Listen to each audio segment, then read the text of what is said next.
पाकिस्तान में दहशतगर्दी जा वॾा वाक़िया इस्लामाबाद जे G11 सेक्टर में डिस्ट्रिक्ट जुडिशल कॉम्प्लेक्स के पार्किंग एरिया में आपघाती हमलो 12 ॼणा शहीद 27 ज़ख़्मी। पुलिस मूजिब धमाको आपघाती हो जेको पार्किंग एरिया में बीठल गाड़ी में थियो। वाक़िए वारे हंध तां आपघाती बम्बार जे मुंडी ऐं उसवा भी मिलिया। आपघाती हमले में केतिरियुनि गाॾियुनि ऐं मोटरसाइकिलनि खे नुक़सान पहुतो। ज़ख़्मियुनि में वकील ऐं साइलन भी शामिल आहिनि। ज़ख़्मियुनि खे पिम्स अस्पताल मुंतक़िल किया वियो। अस्पताल में एमरजेंसी कानून लागू कंदड़ इदारनि वाक़िए वारे हंध खे सील करे छॾियो।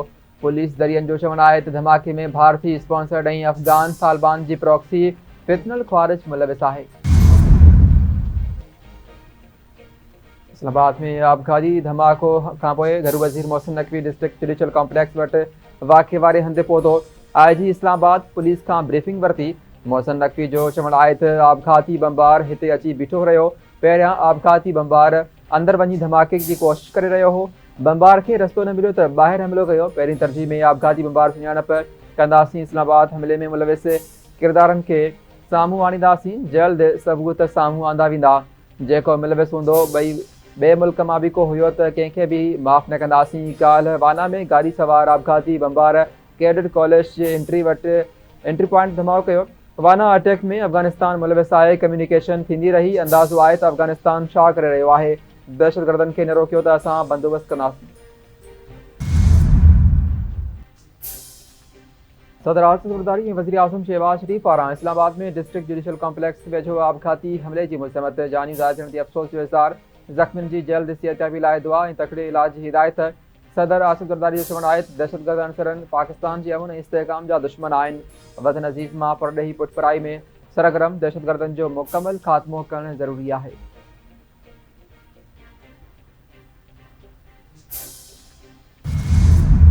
ॾखिण वज़ीरिस्तान जे इलाइक़े वाना में कैडेट कॉलेज ते हमले खां पोइ अंदरि पनाह वठंदड़ 3 ख़ारिजियुनि ख़िलाफ़ सिक्योरिटी फोर्सिस जो ऑपरेशन जारी। सिक्योरिटी ज़रियनि मूजिबि 350 माण्हुनि खे रेस्क्यू कयो वियो। समूरा कैडेट्स महफ़ूज़ आहिनि। कॉलेज में हिन वक़्तु 300 माण्हू मौजूदु आहिनि। ज़रियनि मूजिबि हमलो कंदड़ ख़ारिजियुनि जो तालुक़ु अफ़गानिस्तान सां ॿुधायो पियो वञे, जेके टेलीफोन वसीले उतां खां हदायतूं वठी रहिया आहिनि। ख़ारिजी हिकु इमारत में लिखियलु आहिनि जेका कैडेट्स जी रिहाइश खां घणो परे आहे। काल्ह अफ़गान ख़ारिजियुनि कॉलेज जी मरकज़ी गेट सां बारूद सां भरियल गाॾी टकराई हुई।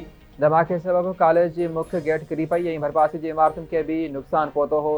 पाक फ़ौज जी जवाननि तकड़ी कार्रवाई में 2 ख़ारिजियुनि खे मारे वियो। कैडेट कॉलेज ते हमले में 3 शहादतूं बि थियूं हुयूं। ॾखिण वज़ीरिस्तान जे इलाइक़े वाना में भारतीय हिमायत याफ़्ता दहशतगर्दनि जो कैडेट कॉलेज ते हमले जी बाशऊर अवाम पारां मज़म्मत। अवाम जो चवणु आहे त हीअ बुज़दिलानी कार्रवाई 2014 में APS पेशावर ते हमले जी यादि ताज़ी करे थी। हीउ हमलो मुहिब वतन शागिर्दनि ऐं नौजवाननि ख़िलाफ़ आहे जेके तालीम हासिल करे मुल्क ऐं क़ौम जी ख़िदमत करणु चाहिनि था।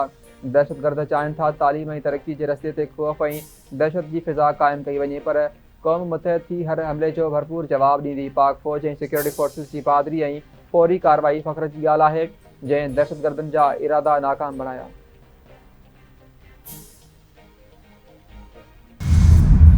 मां मंज़ूरी खां पोइ 27वीं तरमीम बिल क़ौमी असेंबली में मंज़ूरी लाइ पेश। मुख़ालिफ़ धुर जो एहतजाज। कानून वारे वज़ीर आज़म नज़ीर तारड़ 27वीं आइन तरमीम जो बिल पेश कयो। आज़म नज़ीर तारड़ जो चवणु आहे त आइन में तरमीम हमेशह मुशावरत सां कई वेंदी आहे। असां पहिरियां आइनी अदालत जे क़याम बदिरां आइनी बेंचिस जे क़याम ते इतफ़ाक़ कयो हो। सॼी दुनिया में आइनी मामलनि लाइ आइनी अदालतूं हूंदियूं आहिनि। ॿियनि मुल्कनि में जजनि जी मुक़ररी जुडिशल कमीशन ज़रिए कई वेंदी आहे। मिसाक़ जमहूरियत में आइनी निज़ाम जो कोई बुनियादी नुक़्तो शामिल हो। बिल में सोमोटो जो अख़्तियार ख़तमु करे हिकु तरीक़ेकार वाज़े कयो वियो। जेकॾहिं हीअ तरमीम पास थी त मौजूदा चीफ जस्टिस ई आइनी कमीशन ऐं इदारनि जी सरबराही कंदो। भारत ख़िलाफ़ जंग खां पोइ ज़रूरी सम्झो त फील्ड मार्शल जे उहिदे खे आइनी हदुनि में आंदो वञे। फ़ौज में मुक़ररी रैंक त थींदी आहे ऐं फील्ड मार्शल जो एतिराज़ त हयात हूंदो आहे। मालीअ में असां ॾिठो त आला उहिदनि ते मुक़ररी जा असर आया आहिनि। पार्लियामेंट जे सुप्रीमेसी ऐं ॿिन्ही ऐवाननि जे फ़ैसिलनि जी ताक़त सभिनी जे साम्हूं आहे।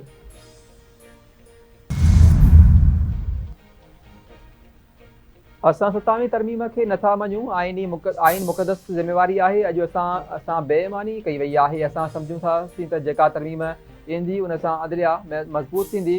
असां उनखे कानून जे कटे में आणींदासीं। आइन में तरमीम थींदी आहे त आवाम उम्मीदूं ॻंढियल हूंदियूं आहिनि, पर अॼु जमहूरियत लाइ सोग जो ॾींहुं आहे। बैरिस्टर गोहर जो क़ौमी असेंबली में ख़िताब संदसि चवणु आहे त अॼु जमहूरियत खे दफ़न करण लाइ हिकु क़दम अॻिते वधायो पियो वञे।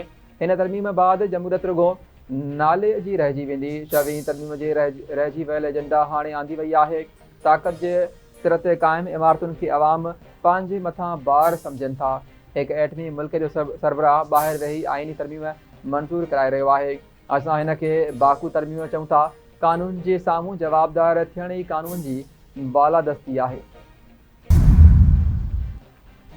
ऐं पाकिस्तान ऐं श्रीलंका विच में 3 मैचनि ते ॿधियल वनडे सीरीज़ जी पहिरीं मैच रावलपिंडी जे मैदान ते जारी। पाकिस्तानी टीम जे बैटिंग हलंदड़ कप्तान शाहीन आफ़्रीदी जो चवणु आहे त हू टॉस खटनि हा त पहिरियां फील्डिंग कनि हा।